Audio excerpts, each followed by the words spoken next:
ಶ್ರೀ ಗುರುಭ್ಯೋ ನಮಃ. ಹರಿ ಓಂ. ಪ್ರಥಮವಾಗಿ ವಾಸ್ತು ಸಲಹೆ ಯೂಟ್ಯೂಬ್ ಚಾನಲ್ಗೆ ತಮಗೆ ಹೃದಯಪೂರ್ವಕ ಸ್ವಾಗತವನ್ನು ಕೋರುತ್ತಾ, ಮತ್ತೊಂದು ವಿಷಯ ನಿಮಗೆ ಹೇಳಬೇಕಂದ್ರೆ, ಈ ವಾಸ್ತು ಸಲಹೆ ಗ್ರೂಪನ್ನು ತಮಗೆ ಇಷ್ಟ ಆಗಿದ್ದಲ್ಲಿ ಲೈಕು ಮತ್ತು ಕಮೆಂಟ್ಸು ಹಾಗೆ ಸಬ್ಸ್ಕ್ರೈಬ್ ಆಗಿ ಮತ್ತು ಹೆಚ್ಚಿನ ಜನರಿಗೆ ಕಳಿಸಿಕೊಡುವಂಥ ಒಂದು ಪ್ರಯತ್ನ ತಮ್ಮ ಕಡೆಯಿಂದ ಆಗಲಿ ಅಂತ ನಾನು ಕಳಕಳಿಯಿಂದ ಕೇಳಿಕೊಳ್ತಿದ್ದೇನೆ. ಇವತ್ತಿನ ವಿಷಯ ಏನು ಅಂತ ಕೇಳಿದರೆ, ಈಗ ನಾವು ವಾಸ ಮಾಡುವಂಥ ಜಾಗದಲ್ಲಿ ನೀರು ಯಾವ ಕಡೆ ಹರಿಯಬೇಕು ಮತ್ತು ನಮ್ಮ ಒಂದು ಮನೆಯ ಅಥವಾ ನಮ್ಮ ನಿವೇಶನದ ಒಂದು ಭಾಗದಲ್ಲಿ ಯಾವ ಭಾಗದಲ್ಲಿ ರಸ್ತೆ ಇದ್ದರೆ ಒಳ್ಳೆಯದು, ಹಾಗೆ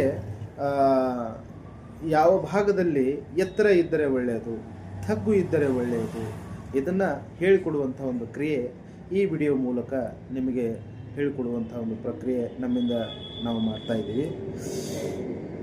ಯಾವತ್ತು ನಿವೇಶನ ಅಂತ ಹೇಳಿದರೆ ನಮ್ಮ ಜಾಗವು ಯಾವತ್ತೂ ಸಮತಟ್ಟಾಗಿರುವಂಥದ್ದು, ಸಮತಟ್ಟಾಗಿರಬೇಕು ಒಂದು. ಎರಡನೇದು, ಉತ್ತರ ಮತ್ತು ಪೂರ್ವ ದಿಕ್ಕುಗಳ ಕಡೆಗೆ ನೀರು ಹರಿಯುವಂತೆ ಇಳಿಜಾರವನ್ನು ನಾವು ಮಾಡಿಕೊಂಡಿರಬೇಕು.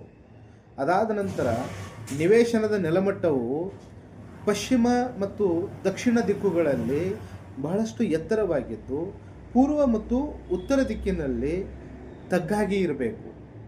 ಹೀಗಾಗಿ ನಿವೇಶನಕ್ಕೆ ಉತ್ತರ ಮತ್ತು ಪೂರ್ವ ದಿಕ್ಕಿನಲ್ಲಿರುವ ರಸ್ತೆಯ ಮಟ್ಟವು ದಕ್ಷಿಣ ಮತ್ತು ಪಶ್ಚಿಮ ದಿಕ್ಕಿನ ರಸ್ತೆಗಳ ಮಟ್ಟಕ್ಕಿಂತ ತಗ್ಗಾಗಿರಬೇಕು. ಹಾಗಾಗಿ ವೀಕ್ಷಕರೇ, ಈ ವಿಷಯದ ಬಗ್ಗೆ ತಾವು ಗಮನದಲ್ಲಿ ಇಟ್ಟು ಪ್ಲಾಟನ್ನು ಖರೀದಿ ಮಾಡುವಂಥದ್ದಾಗಲಿ ಅಥವಾ ತಮ್ಮ ಮನೆಯನ್ನು ಕಟ್ಟಿಕೊಳ್ಳುವಂಥ ಒಂದು ವಿಷಯದಲ್ಲೇ ಆಗಲಿ ಬಹಳ ಜಾಗರೂಕತೆಯಿಂದ, ಬಹಳ ಅಚ್ಚುಕಟ್ಟಾಗಿ ಇದನ್ನು ನೀವು ಪರಿಪಾಲನೆ ಮಾಡಬೇಕಂತ ತಮ್ಮಲ್ಲಿ ನಾನು ಕಳಕಳಿಯಿಂದ ಕೇಳಿಕೊಳ್ಳುತ್ತಿದ್ದೇನೆ. ನಮಸ್ಕಾರಗಳು. ವಂದನೆಯೊಂದಿಗೆ ತಮಗೆ